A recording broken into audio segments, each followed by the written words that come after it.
Okay, we are live, and as you can see on the official timekeeper there, we are a couple of minutes late. Apologize for that. We're 3 minutes late.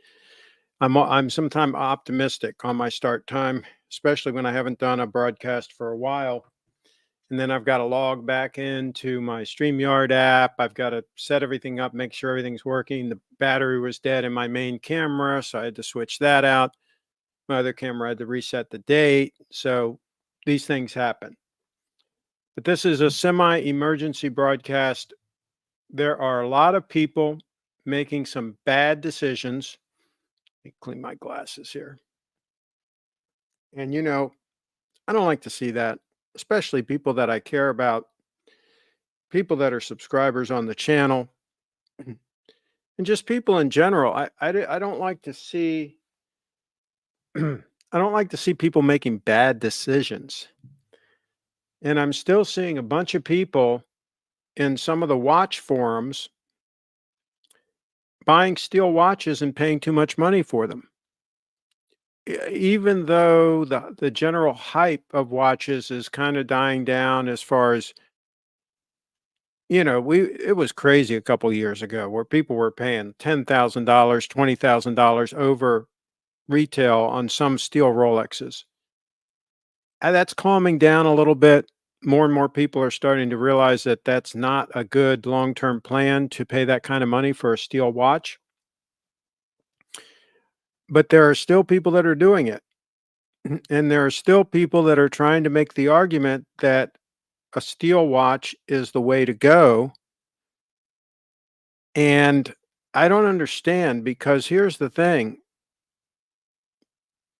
for decades and decades, you remember when somebody would retire, they make a big deal, they're retiring.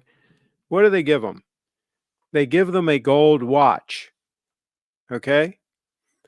They don't give them a steel watch. That would be insulting. Okay.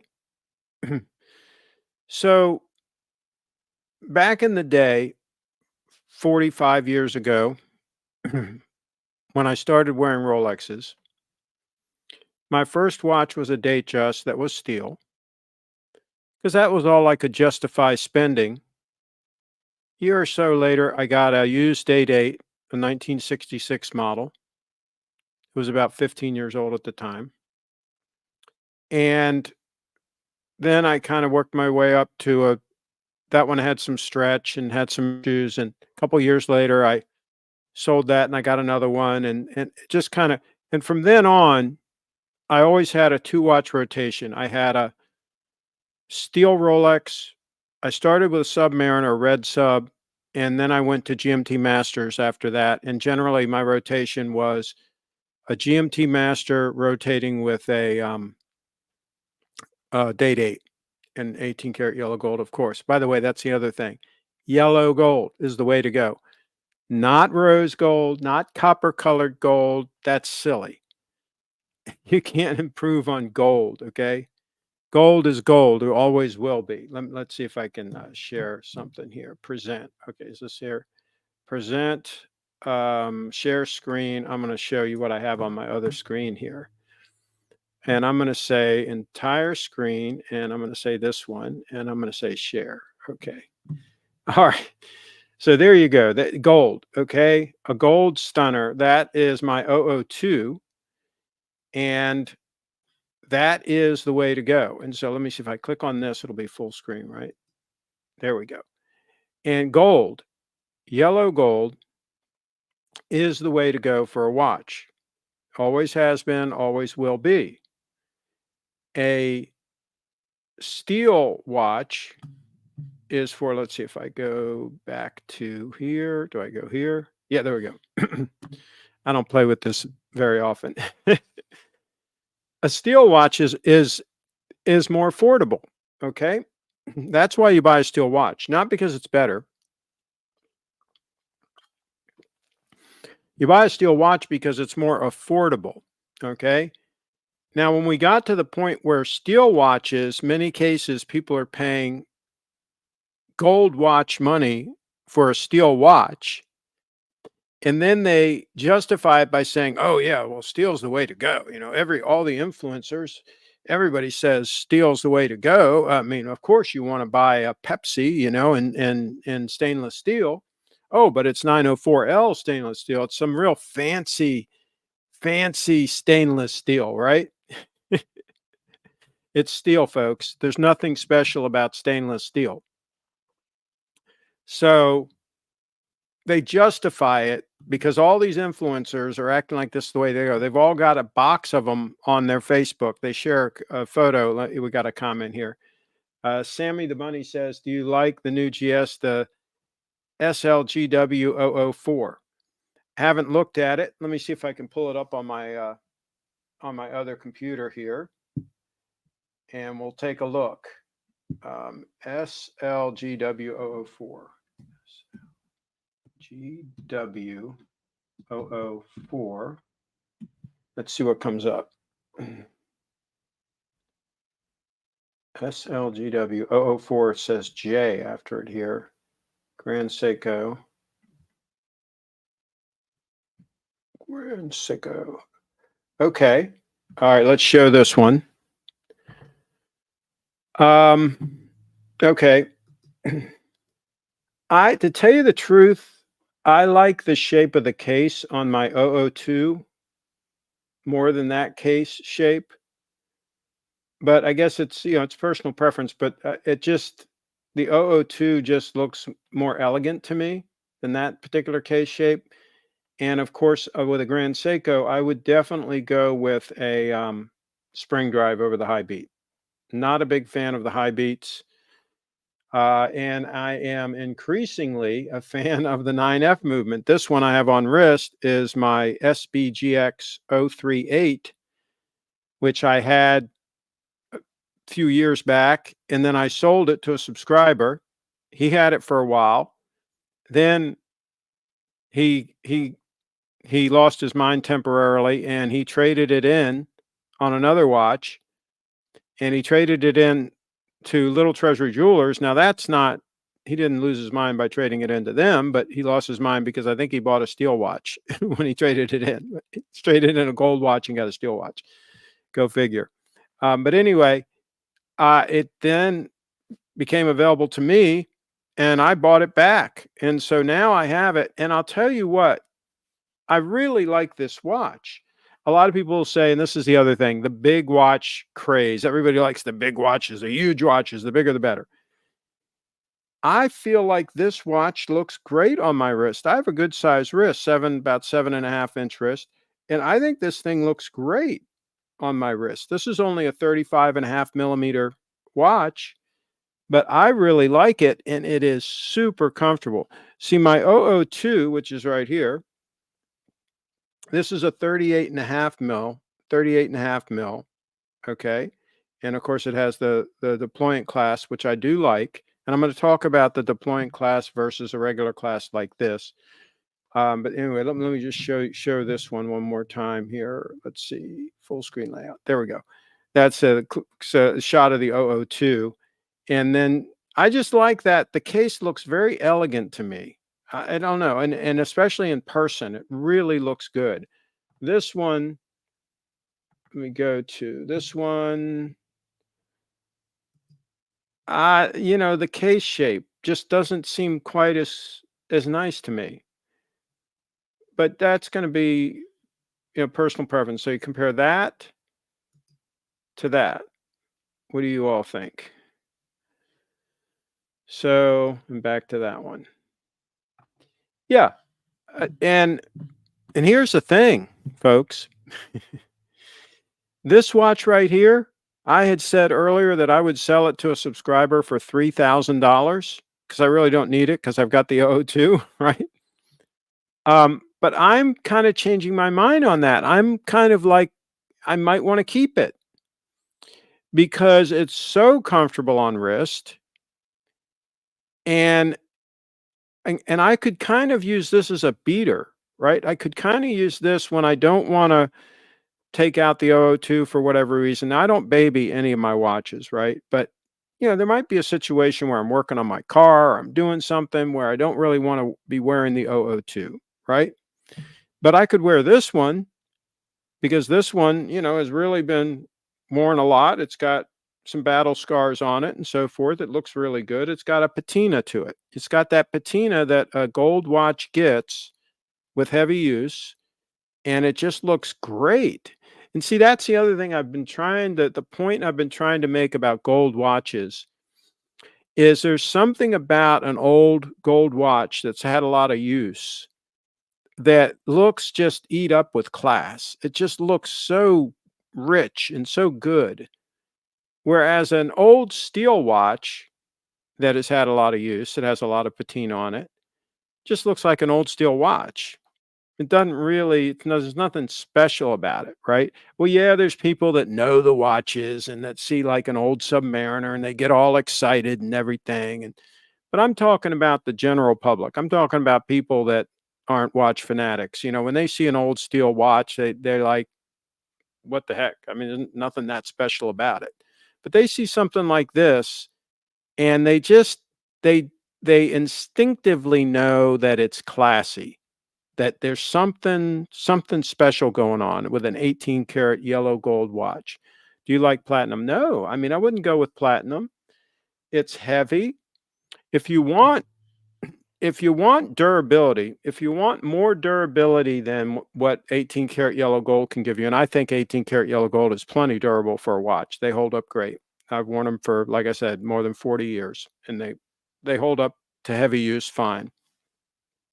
If you do, for some reason, need something that is more durable, I would go with titanium, you know? I would go with titanium because it's more durable than the platinum.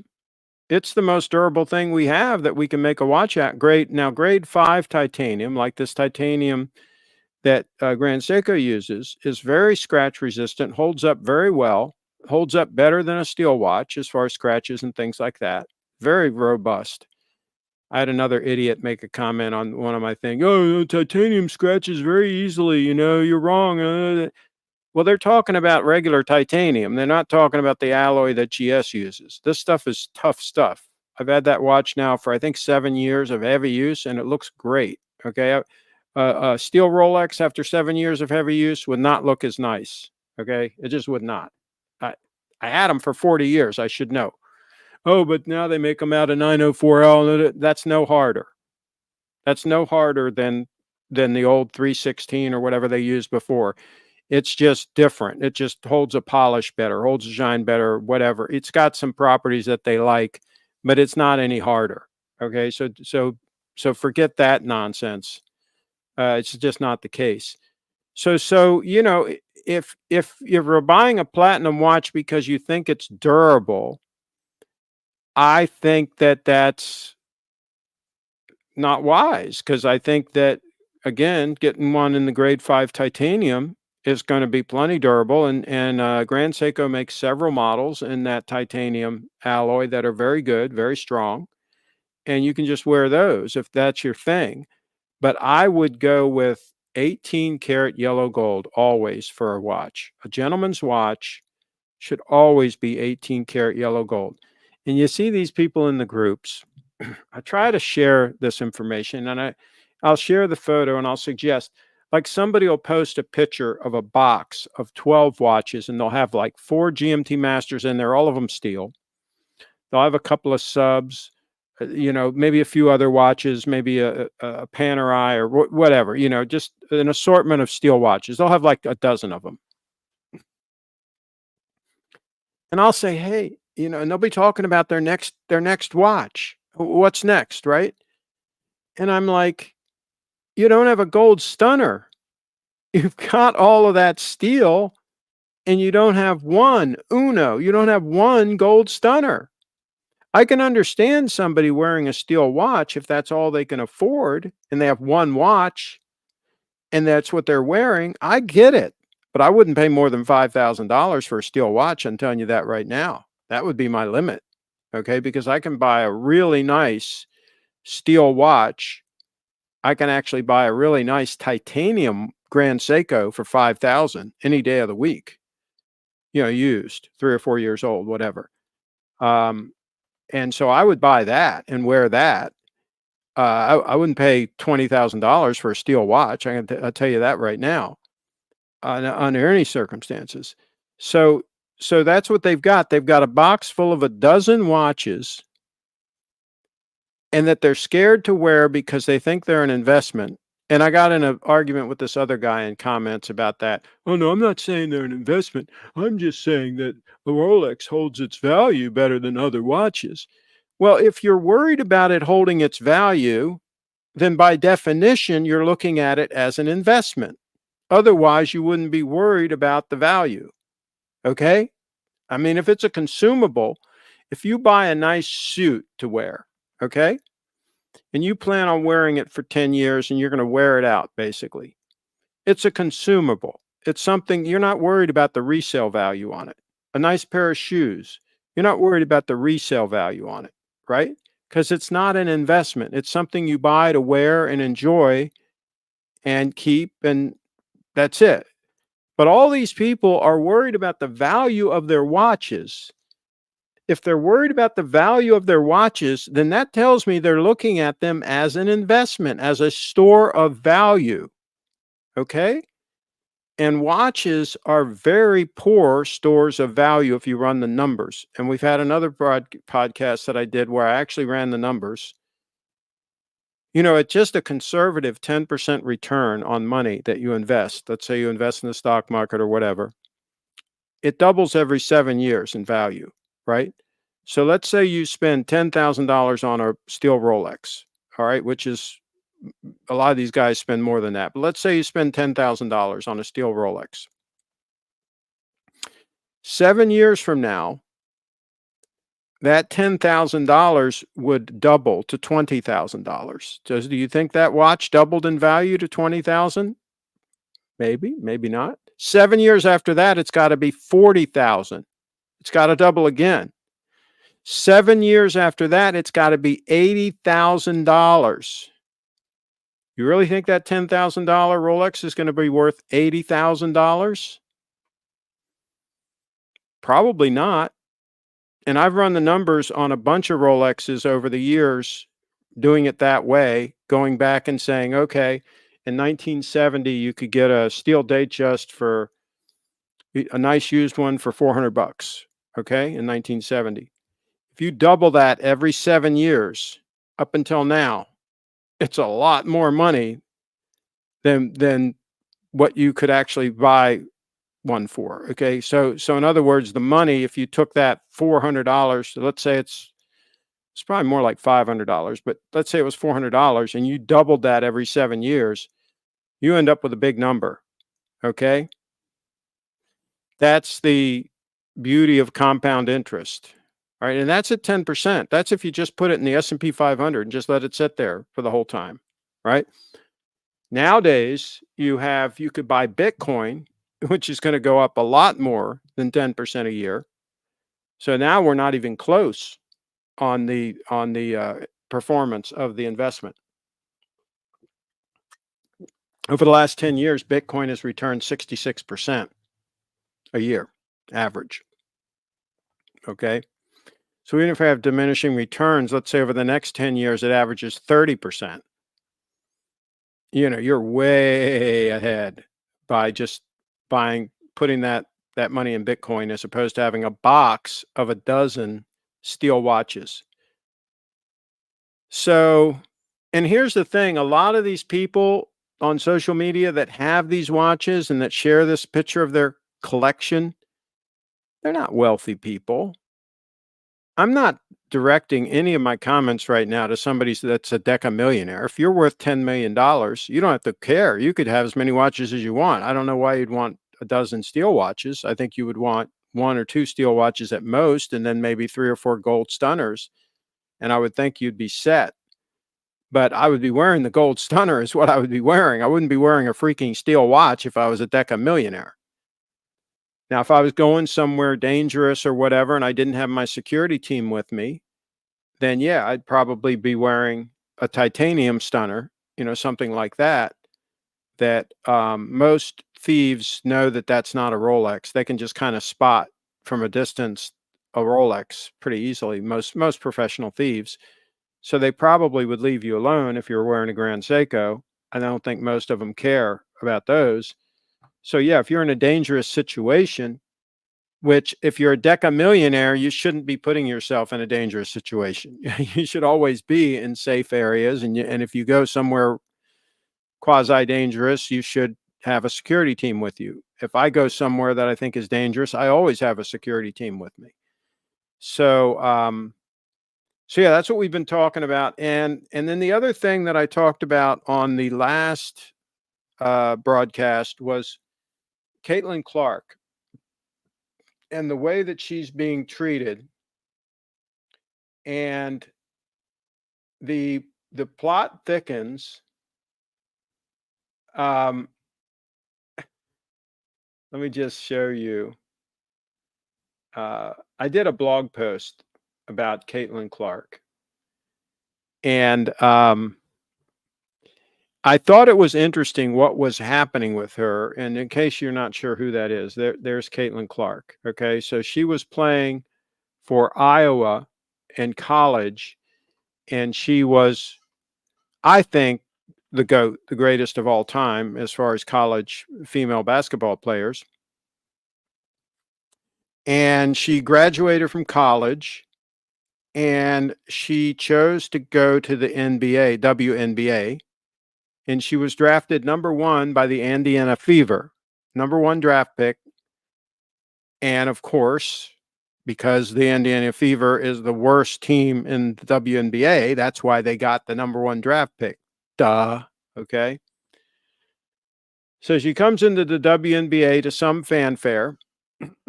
Literally, she has a ton of fans and she brings them with her wherever she goes. We'll talk about that. But anyway, she comes into the WNBA, and it's an activist league with a bunch of LGBTQ plus, people. And they immediately were hating on her because of course she's straight and she's white. So they were hating on her. And they gave her a really difficult schedule. Her team, Indiana Fever, had a really difficult schedule for like the first 10 games. They started out something like 1-8 or something. I mean, it was a terrible start to the season. And Caitlin was doing pretty good, even though it was a rough start. She was doing pretty good. And she was, one of the real problems was she is she sees the court like nobody else, like nobody's business. And that's why she gets so many assists. She sees the court and she'll throw a pass, sometimes a bullet pass, to her teammate.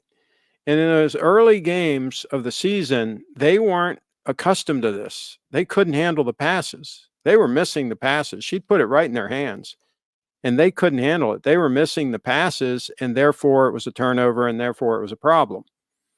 And so, but slowly but surely, they started getting used to her style of play, to the fact that she knows where they're going and where they're going to be, and she's going to put the ball there, and they better be ready for it, right? And so slowly but surely things started turning around. And then there was the break for the Olympics. And this is funny too. Before the Olympics, the WNBA put together an all-star team with Caitlin on it and some other girls that did not make the Olympic team cut. Okay, so they were not good enough to make the Olympic team. And all of Caitlin Clark's fans were pissed off because she wasn't picked, because she's clearly the best player in the WNBA. Clearly, not even close. But anyway, they didn't pick her for the Olympic. So they had this all-star game before the Olympics to make sure that the Olympic team was ready for this tough competition in the Olympics, right? And Caitlin's team waxed them. I mean, Caitlin just tore them up, okay? I mean, she just tore them. She schooled them. These are the best players in the WNBA, and one or two of them on there were people were debating whether or not they're the GOAT, the greatest of all time, Taurasi and a couple of others. Turns out that they weren't all that, and Caitlin schooled them. Okay. So that was pretty hilarious. So then they have the break for the Olympics, and it's a few weeks, 2 or 3 weeks that Caitlin was off. She rested up and so forth. She had some practices with her team, the Indiana Fever, and they come back after that and they go on a tear. I think they've won like 8 out of the last 10 games, something like that, after this break. And now they are going to be in the playoffs for the first time since 2016. The Indiana Fever are going to be in the playoffs. Okay. And up until now, there are people in the WNBA that were saying that Caitlin shouldn't even be the rookie of the year, much less the MVP. She shouldn't even be the rookie of the year. Angel Reese, who's another rookie, who at least checks one of their boxes because she's black and Caitlin's white, of course. They were pushing for Angel Reese to be rookie of the year. Even though Angel Reese, the only thing she really does is she's a good rebounder. Okay. Her shooting percentage is terrible. Even from 3 feet away from the bucket, she's shooting like 30% or something. And she gets her own rebounds. She misses a shot like a layup. She misses, and then the ball comes back and she rebounds it, and then she misses again and she rebounds it, and then she might finally make the shot, right? So now she's got 3 rebounds and 2 points, right, on one play because she's rebounding her own missed shots.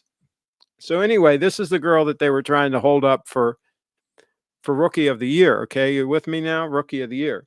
So now let me show you all of the records that Caitlin Clark has broken in the WNBA in her rookie year, playing on the worst team in the league, okay? Which team she's turned around and gotten into the playoffs for the first time since 2016. Let me show you the records that she's broken, and you tell me how she can possibly not be the most valuable player. Oh, and before we get to the records, let me talk about attendance.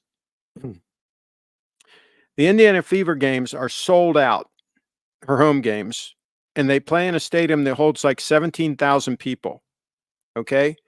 Most of the other NBA, WNBA teams play in stadiums that hold like 3,000 people and they don't even sell them out. All right. And the tickets are like $30 a ticket to go watch the game. And you got plenty of room to spread out. There's nobody right next to you. You know, you're fine. Caitlin Clark's games, 17,000 people, and the ticket is like $300. Okay. It's like 10x and 17,000 people. And that's her home games. And guess what? The away games are the same deal. When she went to play in Atlanta, they had to move from the normal stadium that holds 3,000 people into the big stadium that holds 16,000. And she sold that out. And again, for like real high ticket prices, right? So when she's on the road, she pulls 15, 16,000 people, right? And the TV viewership is similar. The TV viewership is 3 or 4 times what a normal WNBA she gets. So they might get 250,000 people watching a broadcast and she gets over 1 million, this type of thing, routinely. Okay. And her jersey sales, everything is like 10x or 100x what any of the other players are. These so-called GOATs, these greatest players of all time that were already in the league, they can't sell their jerseys out. Caitlin's goes on sale, and in 5 minutes, it's sold out, all sizes. Sorry, come back later. We're out. We're out of stock. And the rest of them are all readily available. Okay, so that's money she's bringing in, straight up money she's bringing in to the WNBA. Now let's talk about all the records that she's broken. Okay, so let me switch to the computer here. I think this is hilarious. And again, I'm going to tie this into people just making bad decisions. People are not thinking things through. I don't know what's wrong with the thought processes that people have at this point, but they're just not thinking things through. Okay, so let me go down here to the records. All right, so let's start with this one. On July 6, 2024, Caitlin Clark scored the first triple-double for a rookie in WNBA history. She did so while playing and beating the number 1 team in the league. The final score, Indiana 83 and New York 78. So she beat the New York Liberty, the number 1 team, 83-78, and she had 19 points, 13 assists, and 12 rebounds. Okay, there was the score right there. And this is a rookie playing on the worst team. Okay, the first triple-double for a rookie and beat the number 1 team. Okay, so let's keep going because it gets better. It gets better. On July 10, 2024, Caitlin Clark became the only player in WNBA history. This is not a rookie. This is the only player in all of WNBA history, as well as the NBA history, to ever have 25 points plus 10 plus assists, 5 plus rebounds, and 5 plus three-pointers in a single game. Okay, the actual stats were 29 points, 13 assists, 5 rebounds, 5 three-pointers, 5 steals, and 3 blocks. She's the only player in WNBA history, as well as NBA history, to ever do that. Ever. Okay, and this girl's not the MVP. Okay, it even gets better. Let me keep going.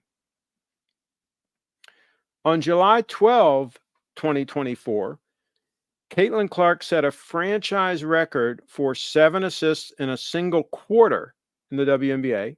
Then on July 17, 2024, Caitlin Clark broke the WNBA record. This is, again, not a rookie record. The WNBA record for the most assists in a single game at 19.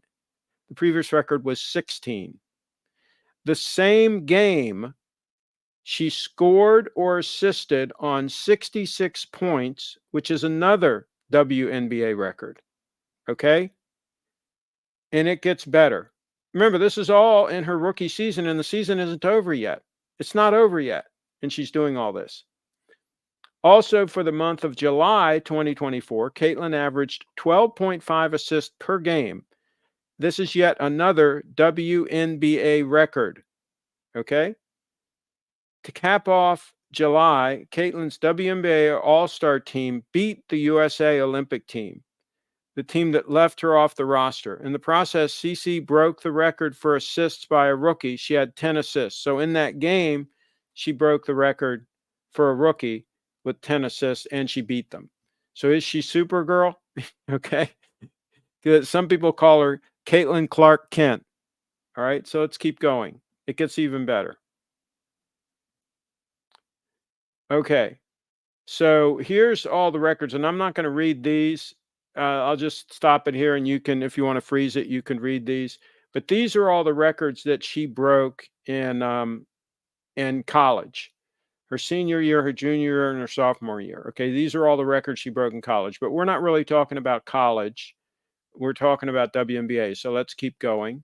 And I got a bunch of videos in here. This is my blog post, by the way, areaguides.com/Caitlin Clark. I'll put a link in the description of this video later for people that are watching after the fact.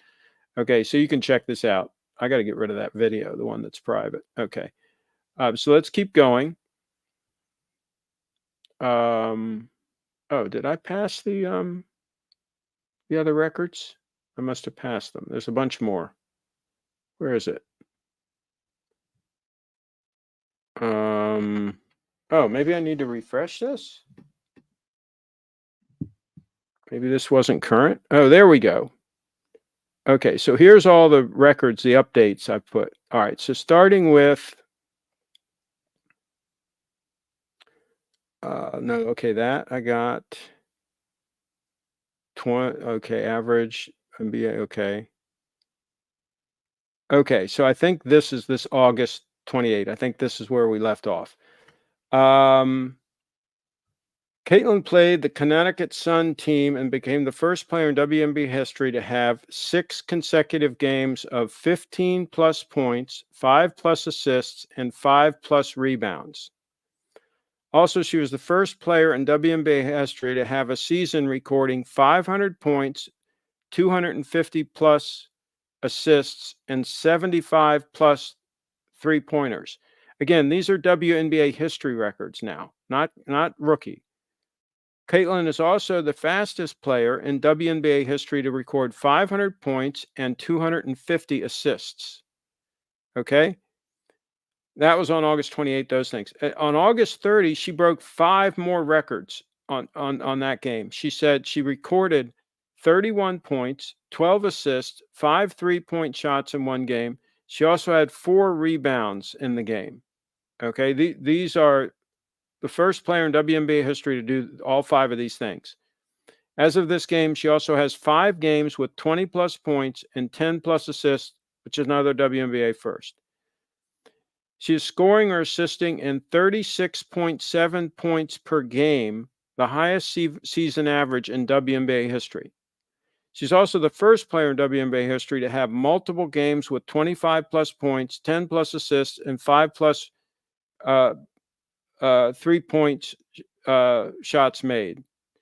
She also just recorded the first 30-point plus 12 assist game in WNBA history. Okay, she beat the Chicago Sky 100-81 in that particular game.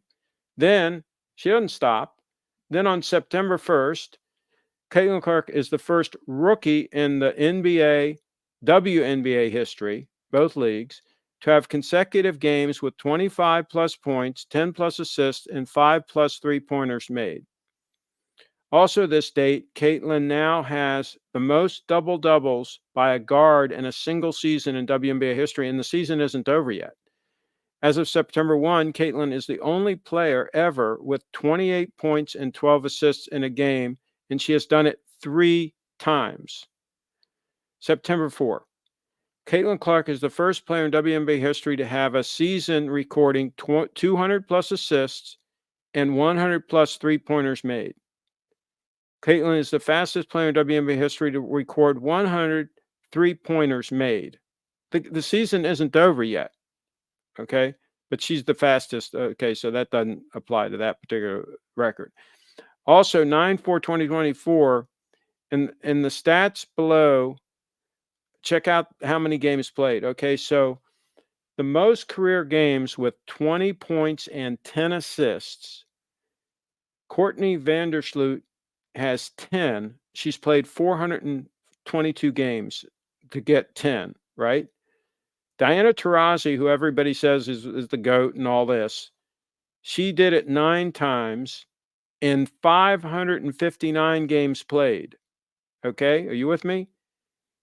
Caitlin has done it 7 times and she's played 34 games. Okay, this is insane how much better she is than any of the other players in the WNBA. And she's doing this on the last place team in her rookie year. And they're saying that this girl is not the MVP. She's doing all this production on the court. She's outplaying every other girl. She's breaking all their records. Okay, these are records. That means, by definition, nobody else has done it before. Okay? And she's brought the team into the playoffs. We're talking value here, most valuable player, okay? She's turned around the last place team, brought them into the playoffs, which they haven't been to since 2016, okay? And she's filling the stadiums, and they're getting 10 times on the ticket prices. Instead of getting $30 for a seat and not selling out, they're getting $300 for a seat and they're selling out. And they're selling out 17,000 fans in the last game, home game. Okay? Courtside tickets are like $5,000. I mean, it's insane how much money they're bringing in. Okay? And all of them have jerseys. Everybody in the stadium seems to have a 22, a Clark jersey. She's not the most valuable player. Nobody even knows these other players. There's one, Asia Wilson, whatever her name is. You know, she averages the one that they say is the MVP. That, oh, it's obvious that Asia, you know, she's the MVP. I mean, that's not even debatable. I mean, she's just all that in a bag of chips. She averages 0.6 assists a game. She gets a lot of points. Okay, I'll give her that. But she averages 0.6, not even 1 assist a game. Caitlin averaged like 12 last month a game. So Caitlin does it all. Caitlin scores like nobody's business. She shoots 3-pointers like nobody's business. She does assists like nobody's business. And she throws in some steals and some block shots while she's at it. And she's a guard. Okay? She's turning her entire team around. She's lifting up all of her players. She's making all of them better. If this is not an MVP, if this is not the definition of an MVP, I don't know what possibly is. I don't know what possibly is. And so this goes back to what we were talking about, decisions people are making. People are, because of their agenda, because of their politics, whatever you want to say, because of their belief structures, they are making bad decisions. They are saying that this other woman is the MVP when clearly it shouldn't even be debatable that it is Caitlin in the WNBA. Nobody even cared about the WNBA before Caitlin Clark. Nobody cared. Okay? So she's added value, most valuable player, to the entire WNBA. She's lifting them all up. She's putting all of them on her back and lifting them up. Okay? And people are saying that Asia is the MVP, that Caitlin's not it. And for a while there, they were trying to say that Angel Reese is the Rookie of the Year. Now they've backed off on that. They realize how ludicrous that is, and very few are talking about that anymore. But it's the same thing with people not thinking through their decisions about their watch purchases, their watch, and also their car, their vehicle.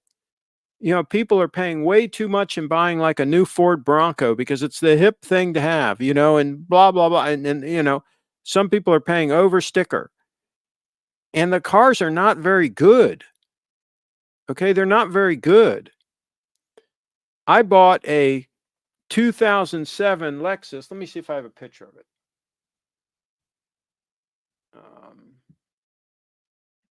Where is it? Yeah. I bought a 2007 Lexus LS. Okay. No, I'm sorry. LX 470. And I paid 25 grand for it. It's a really nice truck, really good shape. And I serviced it all up. And it has 130,000 miles on it. I'll be able to drive that thing 200,000 or 300,000 miles, no problem, with just normal maintenance. Okay? Truck's rust free. Truck's really nice. They're going to pay 100 grand for that Bronco probably. And it'll be in the junkyard, dead and buried, and I'll still be driving the LX.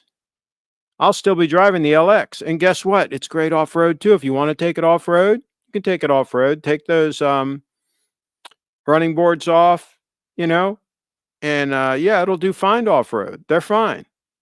It'll probably do better than the Bronco. You know, it's a world-class vehicle. It's basically a Toyota Land Cruiser, Series 100 Toyota Land Cruiser is basically what it is. And so you know, people are not thinking things through. They're not thinking to the end of the game. Okay? If you want, let's say you want a sedan, you could buy a mint. 2006 is the last year of the LS 430, the Lexus LS 430, 2006. You could buy a mint condition one with like 40,000 miles on it for probably 20 grand max. You could get a stand-up beautiful LS 430 for 20 grand. And if you just did maintenance on it, okay? If you just did maintenance on it and took good care of it, again, you could drive that thing 200,000 or 300,000 miles. It would be fine. No problem.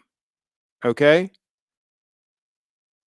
You buy yourself any new car, I don't care what it is, any new car today, and you try to drive it 2 or 300,000 miles and see how much it's going to end up costing you.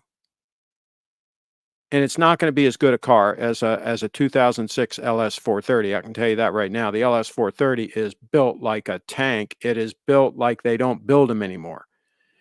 It was probably the last of the great Lexus LSs, sedans. The LS470 is pretty good, but it kind of is not quite as robust. Okay. The 2006 LS430 is a beast. It is super well made. It rides beautiful. It is quiet as can be. It is top notch, much better than an S-Class Mercedes or a senior series BMW sedan. Much better vehicle. Okay. So I don't know. I just don't know what people are thinking about on some of these decisions. We got a hello from Patel, and I picked up an Explorer 40. Thoughts on the piece, Craig? Yeah, yeah. I mean, if you got a decent buy on it, I like the Explorer 40. I like it. Personally, I'm not a big fan of the bigger watch craze where everybody's getting the bigger watches. I would have just gotten a 36 mil myself. Um, but you know, there's nothing wrong with the 40. There's not, if you like that and you've got a decent size wrist, yeah, they're nice and thin. They sit on the wrist nice. I wouldn't pay over retail for one. I'm telling you that right now. I wouldn't do that. But yeah, I think that's a great piece. I really like that piece. Um, I mean, I just don't have anything negative to say about it. I'd almost rather have that than a sub because I think it's a little thinner than a sub. Let me know in the comments, Patel. Is it a little thinner on? And does it lay flatter, thinner on the wrist than the sub? Let me know. I think it's a good move. Yes, but don't have 10 steel watches. That is not a good move. Don't have 10. Have one steel watch and then save up, and your next one should be a gold stunner. Your next watch should be a gold stunner. And then you can rotate the steel watch with the gold stunner. It's thinner for sure, and it fits like a 39. There you go. Okay, got another question here. Do you like the Jubilee or Oyster for day chest? I would always go with the Jubilee, because the date just with the Oyster, it has the polished center links, I believe, and those talk about showing scratches. And I don't worry that much about scratches, but it's just, there's nothing, I don't know. I don't like the polished center links on an Oyster bracelet. It just doesn't look right to me, because the Oyster is always like for rugged use, and it should all be brushed. I think that was a big mistake when they went to the polished center links on a lot of these Oyster bracelets. And that's why on a gold stunner, I would prefer the President bracelet like the Day-Date has, or the Jubilee like the gold GMT that you can get on the Jubilee. Because the Jubilee, believe it or not, does not show scratches. Because even though it's polished center links, just the way it's designed and all, it holds up great and doesn't show scratches. Same thing with the President bracelet. But those flat links on a Oyster, when they're high polished, those just get scratched and it just stands out like a sore thumb. So yeah, thinner for sure if it's like 39. Cool, cool. No, Craig, I'm wearing a white gold Patek perpetual calendar. Okay. I'm still not, I would have gone with yellow gold. I mean, I know that people like the white gold and it's white gold or platinum or whatever. I just think these look much more elegant. I just think it, and here's the thing, people think that gold is flashy or something. It's not. Yellow gold just kind of sits there and looks classy. It's not over the top. Maybe rose gold might be a little bit flashier. I don't know. I've never owned a rose gold watch. I have no interest in that. But this just looks classy to me. It doesn't look over the top at all. So yeah, that Patek Perpetual calendar would look great in yellow gold. I would see no downside to that whatsoever. Does yours have the deployant clasp? Let's see here. Patek, I don't think makes many yellow gold perpetuals anymore. Yeah, see, that's the other thing. That's what I'm talking about is these influencers have been misguiding people like crazy. They've been almost brainwashing people into paying too much money for steel watches and having a whole bunch of them. That's number one. Having a box full of, a dozen steel stunners, right? Which there's really no such thing. And telling them to buy white gold watches and telling them to buy rose gold watches because yellow gold's an old man's watch. It's an old man's watch. Well, yeah, I'm an old man, okay, but I've been wearing them for 45 years. I was wearing them when I was a young man too, and they worked fine. They always work fine, no matter what your age. They look great. It's not an age thing. If you're 25 years old and you're wearing a Rolex Date 8 in yellow gold, it looks fine. Okay? It's fine. There's no problem. So I don't buy it. I think people have been misled, misguided, and in some cases lied to. They tell them that, oh, the gold is it's soft, it's like butter, it's gonna you can't wear it every day and all that. BS. BS. The last Date 8 I had was an 18238, and it didn't even have the ceramic sleeves in the bracelet. And my bracelet had virtually no stretch when I got rid of it. And I wore it a lot. If you take care of them and you keep them clean, you don't let like sand and stuff get in the links and all, and you don't wear them too loose where they're flopping around and all, they hold up pretty good. And now the new ones have the ceramic sleeves in there. They'll probably hold up even longer. So, I mean, if you can wear a Date 8 long enough to wear out that bracelet and add stretch to it, you've worn it a lot. Okay. It's really not an issue, in my opinion. And if you think it's an issue, then buy one of the newer ones with the ceramic sleeve in it, and that's probably not going to be an issue at all. And they hold up fine. The case on mine looked fine. It's this watch here has some dings on it and stuff because it's been worn a lot. It's even been dropped on asphalt at Steve's one of Steve's little treasure events. Somebody dropped it, this exact watch, on asphalt from about 4 feet up, and it got a couple of dings, but it's fine. Trust me, if it was a steel watch, it would also have gotten the same dings. So yeah. Okay, let's go through these comments, then we're going to wrap this up.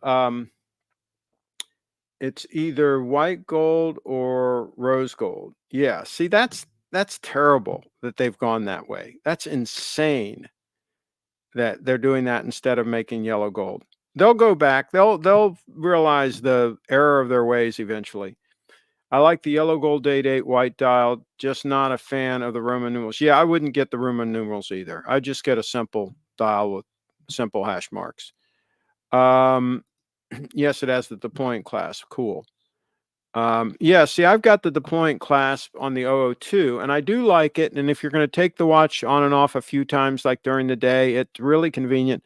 But, I'm also kind of like on the fence on that because this watch has the normal clasp and it works fine too. And so far, the strap is holding up pretty good. I've been wearing it a lot recently. And, if you're kind of careful when you put it on, you're not real hard on the strap, it holds up pretty good, and it arguably it's flatter and it's maybe even a little bit more comfortable than the deployant clasp, but the 002 is very comfortable as well. Don't get me wrong, but this is also more comfortable because it's a smaller watch. It's a 35.5 mil, whereas this one's 38.5 mil.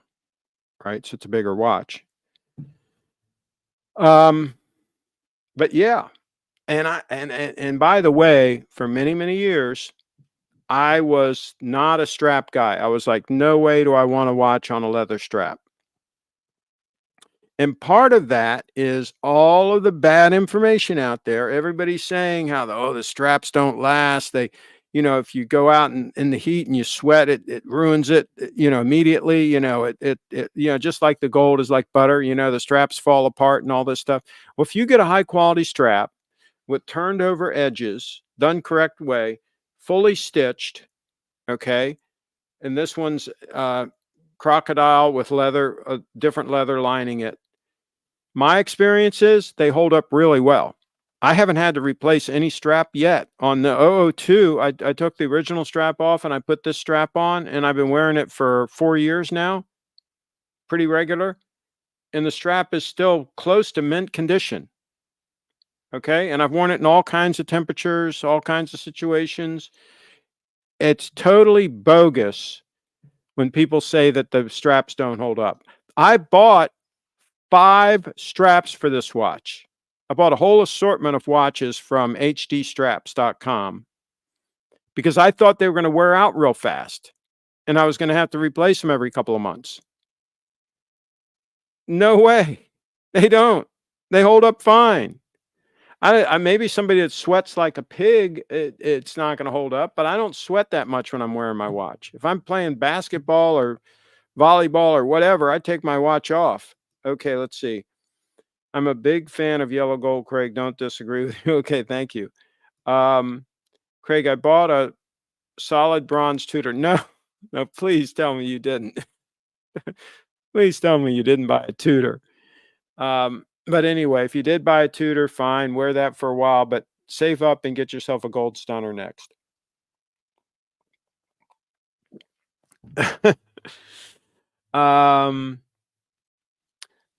Let's see. Craig, how fast would you buy a solid gold GS?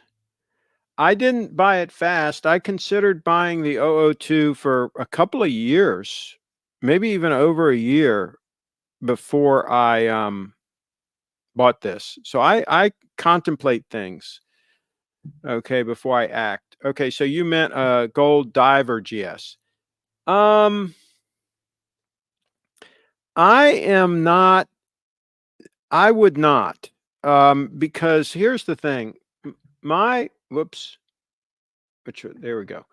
My GS diver that's titanium, it is heavy enough and it's titanium, but it's just so big. It's a big watch. That's a 43 millimeter watch.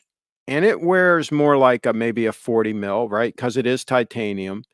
But when a watch is that size, even titanium, I mean, it's on your wrist. I don't care what anybody says. It's got presence to it and it's got some heft to it just because it's so big, right? And I wouldn't want to add that to that heft by having it be gold. I really wouldn't. So if I was going with a gold sport watch, and I am considering this, I've been thinking about it for a while because I've been enamored with the gold GMT with the Jubilee bracelet that they came out with a couple years ago. That is a stunning piece. And I don't think I would want a gold watch any bigger than that. That's a 40 millimeter watch with the Jubilee. And I think that would be a stunning sport watch. If I wanted a gold sport watch, I think I would go with the GMT Master with the Jubilee bracelet and call it a day.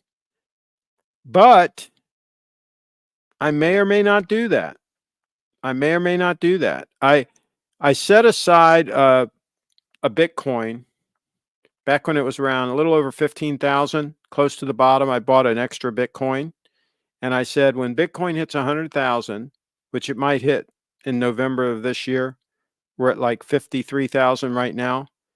So get ready for a pump in November. I think it's going to happen. October, November, I think that's when the pump's going to happen. But anyway, I said to myself, okay, when Bitcoin hits 100,000, to reward myself, I'm going to sell one Bitcoin, which I normally never sell any, but this was a special one I bought for this purpose. I was going to sell one Bitcoin, pay the capital gains tax on it, and then have enough money left over to buy the gold GMT and to buy a mint condition LS 430. That was what I was thinking about doing late this fall if Bitcoin hits 100,000, let's say in November. But I'm kind of like I'm kind of rethinking that. I'm kind of like I really like this watch as a grab and go piece, a grab and go beater, if you will, a gold beater. I like this one for a dressy circumstance when I want to wear the 002 just because it's a little special. I want to wear it. Okay, fine. I'll wear the 002. I like this watch, so I'm not going to sell this. Um, and I really like, whoops, I keep hitting the wrong button. I really like for heavy sport use. I really like my GS Diver. It's like it just exudes ruggedness to me and tool watch. It's like the epitome of tool watch because it's that really rugged titanium, grade 5 titanium. Even the bezel, you can grab it real easily and turn it, and it turns nice. And even the extension bracelet, the way the clasp works and everything is all like commercial grade, like just heavy use. It's not a piece of jewelry. It's a tool, okay? And I like that about it. So I just don't know where the GMT fits in. If it if it if it's really if it really makes sense, okay? Okay, let me finish up on these comments and then we got to go. Tim says, I love the GS Diver and would love it if they had a 40 millimeter version. And also if they could get it thinner, if they could get it as thin as the Rolex. I know the spring drive is a little more of an issue, but if they could get that spring drive down, I mean, the spring drive, my, now this is a manual wind, but this watch is very thin. This is 10 millimeters thick. It's a spring drive. I think they should be able to make an automatic version of the spring drive that's 12 millimeters thick and put that in a diver and put it in a GMT. I think they should get down to around 12 and a half millimeters thick in that range. 40 millimeter. Yeah, I think that would be super cool if they would do that. Craig, what happens if Kamala Doggins is installed as president and she taxes unrealized BTC gains? I lost all my Bitcoin. I had a terrible boating accident, and unfortunately, I lost all my Bitcoin. So I'd love to pay that tax. Yeah, I'd love to comply with that, but I just don't have any Bitcoin left. So there's that. Yeah. Sammy, the new full gold got is a monster. Which one? Talk to me. GMT. Oh, okay. So you're talking about the with the Jubilee bracelet. Do you miss the 005? Not really. Not really. If I think I have a really good mix. I have the big, sport watch. I have a grab and go gold stunner.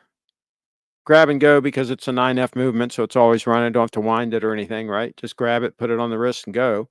And it's always spot on accurate. So, obviously you don't have to even check the time. It's fine. So I've got, the 002 stunner if I want to wear that, going out or something or whatever. So I just don't have a place for the 005. That's why I sold it. I just don't have a real use case for it. Let's see. I have an SBGA375 spring drive, not that thick. Okay, cool. Do you know exactly how thick it is? What the measurement is? I know they've been trying to do that. I know they've been working on making some thinner watches. It's been a thing because everybody's kind of been complaining about that. And also people have been complaining about some of the models being too big. So I get it. I get that they would be trying to address that. All right, I'm gonna let this go. I think we've hopefully solved some of the world's problems here. Um, oh my gosh, he says Patek is coming out with a diver. Really? Wow, that's wild. That is wild. Interesting. It'll be interesting to see what they come up with.